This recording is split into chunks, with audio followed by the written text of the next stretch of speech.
सपा राष्ट्रीय अध्यक्ष अखिलेश यादव ने बयान दिया है। अखिलेश यादव ने कहा भाजपा को सबसे ज्यादा किसानों की मदद करनी चाहिए। प्रधानमंत्री जी ने कहा था कि फसल बीमा से फसलों में नुकसान की पूरी भरपाई होगी। आज सरकार की तरफ किसान देख रहा है, पूरी लागत से किसान ने फसल तैयार की, फसल की कीमत नहीं मिल रही है। अखिलेश यादव ने कहा फसल बीमा योजना किसानों की मदद के लिए थी या उद्योगपतियों की मदद के लिए। आलू की परेशानी किसान के ऊपर आई तो सरकार ने किसान का आलू नहीं खरीदा। सरकार ने अपने बजट में 1000 करोड़ रुपए आलू के लिए रखे थे। सरकार का बजट छूटा था। तो बारिश, पानी और आग भी लग रही है। देखिए, अगर आप मेजोरिटी में आते हैं तो किसानों के लिए नहीं। देखिए, इस समय भारतीय जनता पार्टी को सबसे ज़्यादा किसानों की मदद करनी चाहिए, और इसलिए मदद करनी चाहिए, ओलावृष्टि से, आंधी तूफान से, बारिश से किसानों का बड़ा नुकसान हुआ है और कुछ क्षेत्रों में कुछ किसानों का पूरी बर्बादी हो गई। ये वही भारतीय जनता पार्टी है जिसके देश के प्रधानमंत्री जी ने ये कहा कि किसान बीमा फसल योजना के माध्यम से किसानों की पूरी भरपाई होगी। आज सरकार की तरफ किसान देख रहा है। आखिरकार मेहनत करके पूरी लागत लगा करके किसान ने जब अपनी फसल तैयार कर दी तो उसकी फसल की कीमत क्यों नहीं मिल रही? क्या ये किसानों के लिए जो फसल बीमा योजना थी उद्योगपतियों की मदद के लिए थी या किसानों की मदद के लिए? ये सरकार बताए। और जिस समय आलू की परेशानी किसान के सामने आई, एक भी आलू इस सरकार ने नहीं खरीदा। जब सरकार ने बजट में 1000 करोड़ रुपए रखे थे आलू के लिए, तो मैं सरकार से ये किसान जानना चाहता है कि भाई आपने आलू क्यों नहीं खरीदे? अगर एक भी आलू खरीदा हो तो बता दो। तो इसका मतलब ये इनका बजट झूठा था, और बजट में ये झूठ बोलने लगातार ये कह रहे हैं कि अनएम्प्लॉयमेंट रेट 4.2% है।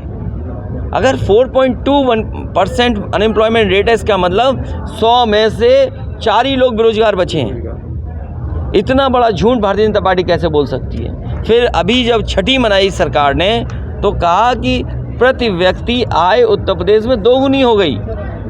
यहाँ कोई हमें बता दे जिस व्यक्ति की आय 2 गुनी हो गई हो। इनके आंकड़े फर्जी हैं।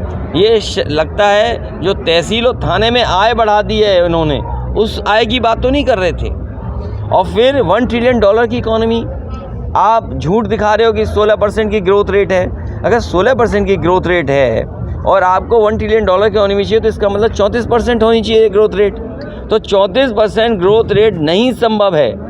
अपने झूठ को सच बताने के लिए अमेरिका की कंपनी को इन्होंने हायर किया है और उसे 200 करोड़ रुपए दिए हैं। 200 करोड़ दिए अमेरिका की कंपनी को और 2000 करोड़ दिए हैं अखबार और टीवी वालों को। अग्निवीर की भर्ती देखने के लिए आया था, अब उसके परिवार वालों को पुलिस जो है, मैं उनके परिवार के लोगों से मिलूंगा और परिवार के लोगों से कहूँगा कि बहादुरी की तरह अगर बेटा अग्निवीर बन करके वर्दी पहन करके सीमा की रक्षा करना चाहता था तो उसके लिए सबसे बड़ी बात यही होगी, परिवार के लोगों को हिम्मत से खड़े रहना चाहिए और ऐसे दोषी अधिकारियों के खिलाफ खड़े होकर के उन्हें सज़ा मिले, इस तरफ काम करना चाहिए। और मैं सरकार से कहूँगा कि पीड़ित परिवार की आर्थिक मदद करे और न्याय दिलाने के लिए उन्हें सुरक्षा दे।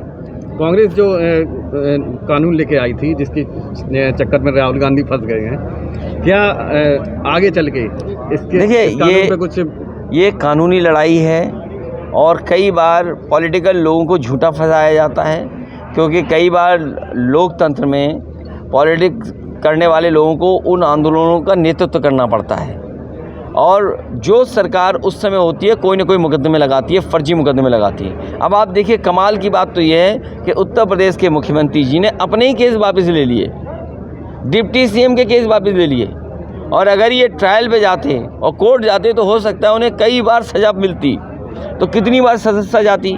अब ये कांग्रेस पार्टी सोचे कि उन्होंने ऐसा कानून बनाया और उसी कानून में उनका नेता फंस गया। क्या तो ये अब कांग्रेस पार्टी सोचिए, कानूनी राय ले, कोर्ट का मसला है, कोर्ट में इसमें बेहतर फैसला दे सकता है। हम तो विपक्ष के लोग हैं, हम इतना ही जानते हैं कि बीजेपी के लोग झूठा फंसाते हैं। मोहम्मद आजम खान साहब की इन्होंने सदस्यता ली, अब्दुल्ला की सदस्यता ली, हमारी पार्टी के विधायक पूर्व सांसद रमाकांत यादव की सदस्यता लेना चाहते हैं, विधायक इरफान की सदस्यता लेना चाहते हैं, दीपक यादव को जेल भेज दिया, प्रजापति को पहले ही जेल भेज दिया। पहले प्रजापति बुरा लगता था, उसके लिए टीवी चैनल पे पैसा खर्च करके समाजवादियों को अपमानित करते थे। अब उन्हीं के परिवार के लोगों को बीजेपी वाले खिचड़ी खिलवा रहे हैं कि हमारी खिचड़ी के कार्यक्रम में आइए और सम्मान करिए। कहीं ना कहीं खिचड़ी पक रही है। खिचड़ी नहीं पकड़ी है। इस बार भारतीय जनता पार्टी का सफाया होने जा रहा है। भैया निकाय चुनाव को लेकर क्या तैयारी? निकाय चुनाव की तैयारी है और निकाय चुनाव की तैयारी है। जहाँ जहाँ बीजेपी के चेयरमैन हैं, जहाँ जहाँ बीजेपी के मेयर हैं, वहाँ सबसे ज़्यादा मच्छर हैं, सबसे ज़्यादा कूड़ा है, सबसे ज़्यादा गंदगी है। और तब है जब प्रधानमंत्री जी ने झाड़ू उठाया, झाड़ू लगाया, उन्होंने तमाम एम्बेसडर्स बनाए झाड़ू मारने के लिए और स्वच्छ भारत अभियान चलाया। तो ये कैसा स्वच्छ भारत अभियान है जहाँ कूड़ा सड़कों के किनारे, गलियों में, मोहल्लों में पड़ा हुआ है और सब चेयरमैन मेयर इन्हीं के थे, जिसकी वजह से कूड़ा की परेशानी आई। आरएलडी के साथ में गठबंधन करके जो हमारी पार्टी का गठबंधन है वही गठबंधन आगे रहेगा। Bureau report,